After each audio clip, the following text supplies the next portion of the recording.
अस्सलाम वालेकुम, welcome to my channel the dark room. I hope आप सब ठीक होंगे। आज मैं आप सबके लिए बहुत ज़बरदस्त अमेजिंग हॉरर स्टोरी लेकर आई हूँ। आई होप आपको मेरी आज की स्टोरी बहुत अच्छी लगेगी।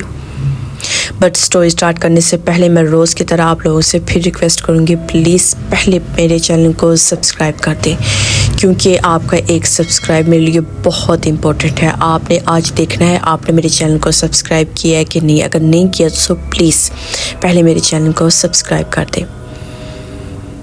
चलिए आज की अपनी स्टोरी की तरफ चलते हैं।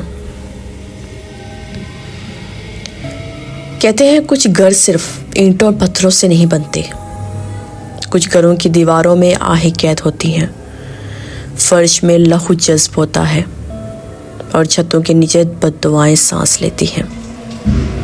ये कहानी ऐसे ही एक घर की है। ये कोई अफसाना नहीं, ना ही किसी नावल का कोई स्टोरी है। ये कहानी है 1920 के एक स्याह दौर की, जब एक बंगला खुद जहन्नम बन चुका था। सन 1920 की बात है। अंग्रेज़ों का दौरे हुकूमत। जंगल के करीब शहर से बहुत दूर एक वसी मगर वीरान बंगला खड़ा था। वो बंगला बरसों से खाली था। जो भी वहां रहा या तो पागल हो गया या फिर जिंदा वापस ही ना आया। लोग कहते हैं ये घर मनहूस है, यहाँ कोई रात पूरी रह नहीं सका। अर्जुन सिंह एक जदीद सोच के रखने वाले नौजवान था। वो अकल, साइंस और पर यकीन रखता था।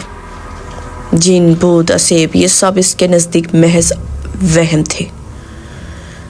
लिजा इसकी बीवी नरम दिल, खूबसूरत और एहसास तबीयत की लड़की थी। वो अपने शौहर से बेहद मोहब्बत करती थी, मगर इसका दिल इन अनजानी चीज़ों से डरता था जो नज़र नहीं आती मगर महसूस ज़रूर होती हैं। जब अर्जुन को इस वीरान बंगले की निगरानी का काम मिला तो लीजा का दिल कांप उठा। इसने रोकते हुए कहा, मुझे ये घर अच्छा नहीं लगता। मगर अर्जुन मुस्कुराकर बोला, डर सिर्फ कमज़ोर दिलों में होता है। और वो दोनों बंगले में मुंतकिल हो गए। जैसे ही वो बंगले के अंदर दाखिल हुए, हवा सर्द हो गई। दरो दीवार से ऐसी खामोशी टपक रही थी जैसे कोई सांस रोक के खड़ा हो। रात के वक्त लिजा को नींद ना आई। इसे लगा कोई इसका नाम पुकार रहा है, कोई सीढ़ियों पर चल रहा है, कोई साया दरवाजे के पास खड़ा है। मगर हर बार जब अर्जुन उठता तो सब कुछ खामोश। एक रात लिजा ने देखा कि एक पुराना कमरा खुद बहुत खुल गया। इस कमरे में एक कदीम आईना था। लिजा जैसे ही आईने के करीब गई तो इसने अपना अक्स देखा, मगर वो खुद नहीं थी। आंखें सुर्ख, चेहरे पर नफरत और होंठों पर एक खौफनाक मुस्कुराहट। अचानक आईना टूट गया। इसी रात के बाद लिजा बदलने लगी। लिजा अब रात को अनजानी ज़बान में बोलती, दीवारों पर अजीब निशान बनाती, अचानक चीखने लगती और कभी खुद को जख्मी कर लेती। इसकी आवाज़ बदल जाती, आंखें किसी और की हो जाती। अर्जुन अब भी यकीन नहीं करता था। वो सब कुछ बीमारी समझता था। मगर जिस रात लिजा हवा में ऊपर उड़ रही थी और इसके मुंह से मर्दाना आवाज़ निकली, इसी रात अर्जुन का यकीन टूट गया। तहकीकात के दौरान अर्जुन को मालूम हुआ कि इसी बंगले में बरसों पहले एक अंग्रेज अफसर रहता था। इसने एक हिंदुस्तानी लड़की से ज़बरदस्ती मोहब्बत करना चाहिए। जब इस लड़की ने इनकार किया तो इस पर जुल्म की इंतहा कर दी आखिरकार वो लड़की इसी बंगले में खुदकुशी कर बैठी। मरते वक्त इसने कहा, मेरी रूह तुम्हें कभी चैन नहीं लेने देगी। इस लड़की की रूह अब लीजा के जिस्म में दाखिल हो चुकी थी। अर्जुन एक अजीब से पंडित को बुला के लाता है।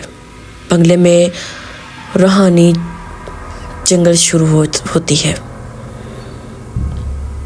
मतलब पंडित के बीच और जो इस्लामी एक मौलवी टाइप जो होता है उसको भी लेकर आए। उन दोनों में जैसे पढ़ाइयों की एक जंग शुरू हो जाती है। दीवारें लरजती हैं। अर्जुन को जहाँ तक हो सका उसने कोशिश की कि मेरी लीजा बच जाए। जहाँ तक हुआ उसने हर किसी को बुलाया।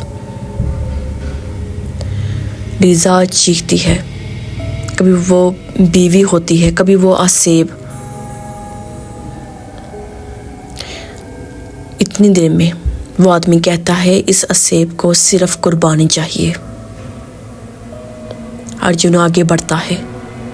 वो अपनी जान देने के लिए तैयार हो जाता है ताकि लीजा बच सके। जैसे ही अर्जुन ज़मीन पर गिरता है, एक खौफनाक चीख पूरे बंगले में गूंजती है। आसेब जलकर राख हो जाता है। खामोशी। सुबह की रोशनी बंगले में दाखिल होती है। लीजा जिंदा है, मगर वो कभी पहले जैसी नहीं रहती। और वो बंगला, लोग कहते हैं कि आज भी रात के वक्त वहाँ से किसी लड़की के रोने की आवाज़ आती है, क्योंकि कुछ रूहें कभी मुकम्मल तौर पर आज़ाद नहीं होती। सो आई होप आपको मेरी आज की स्टोरी बहुत अच्छी लगेगी। सो जाने से पहले मैं आप लोगों से बोलूँगी, अगर आपको मेरी स्टोरी अच्छी लगी है सो प्लीज़ पहले मेरे चैनल को सब्सक्राइब लाजमी करना है। आपने देखना है आपने मेरे चैनल को सब्सक्राइब किया कि नहीं। अगर नहीं किया सो प्लीज़ प्लीज़ प्लीज़ मेरे चैनल को सब्सक्राइब लाजमी कर दीजिए और मेरी वीडियो अपने दोस्तों से शेयर करें, क्योंकि मुझे आप लोगों की सपोर्ट की बहुत ज़्यादा ज़रूरत है। इंशाल्लाह मैं ऐसी ज़बरदस्त हॉरर स्टोरी के साथ दोबारा हाज़िर होंगी। अपनी ढेर सारी दुआओं मुझे याद रखिएगा। अल्लाह हाफिज़।